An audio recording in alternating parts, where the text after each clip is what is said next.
Before Hitler invaded Poland, before Europe exploded into war, and before millions lost their lives, there was something else first: humiliation, collapse, and a growing belief inside Germany that democracy had failed.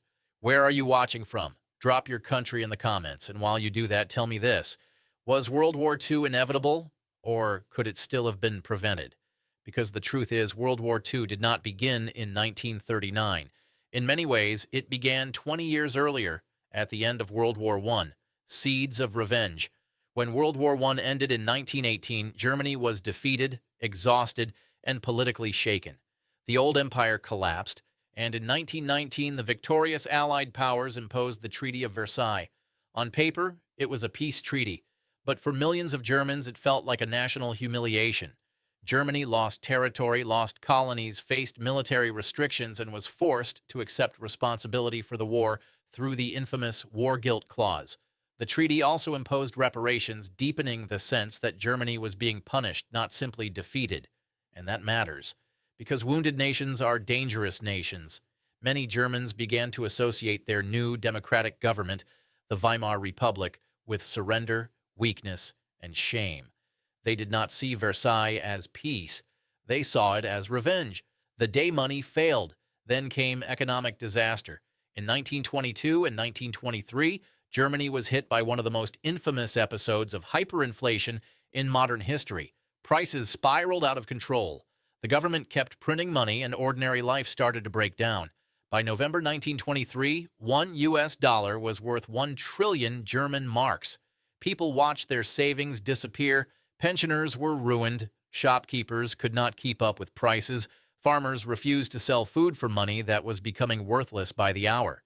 Britannica even records stories of wheelbarrows full of cash not being enough to buy a newspaper, and coffee becoming more expensive between the first cup and the second. Think about that for a second. When money dies, trust dies with it. And when trust dies, people stop believing in institutions. They start looking for strong voices, simple answers, and enemies to blame. A dangerous mind. This is where Adolf Hitler enters the story. Hitler was born in Austria in 1889. He dreamed of becoming an artist, but he twice failed to gain entry to the Academy of Fine Arts in Vienna. Later, he moved to Munich and served in the German army during World War I, where he experienced war, discipline, and defeat firsthand. But let's be careful here. World War II did not happen because one rejected art student got angry. That version is too simple. What really made Hitler dangerous was ideology.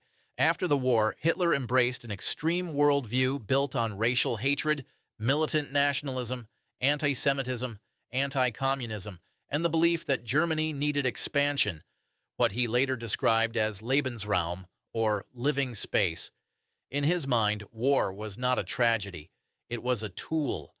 After his failed beer hall putsch in 1923, Hitler went to prison and wrote Mein Kampf, where he laid out many of these ideas. He no longer wanted just a shout from the margins. He wanted power, and he wanted to take it through politics, propaganda, and mass persuasion. The Great Collapse. For a few years, Germany stabilized somewhat, but then in late 1929, the Great Depression hit, and this was the real turning point. Unemployment rose fast, businesses collapsed, millions of Germans lost hope. The moderate center of politics started to weaken, while extremists on both the left and the right gained ground. The Nazi Party understood exactly how to exploit this moment. They told angry workers, frightened shopkeepers, unemployed veterans, and disillusioned citizens that Germany had been betrayed, democracy was weak, and only a strong national government could restore order and pride. The results were dramatic. Between 1928 and July 1932, Nazi votes in Reichstag elections surged from about 800,000 to roughly 14 million, making them the largest voting bloc in parliament.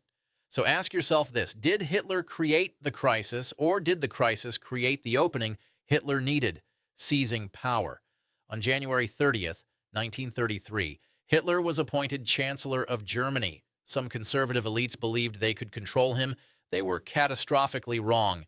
Within weeks, the Reichstag, Germany's parliament building, burned in a dramatic fire on February 27, 1933. The Nazis used the crisis to push emergency measures, suspend civil liberties, and crush political opposition.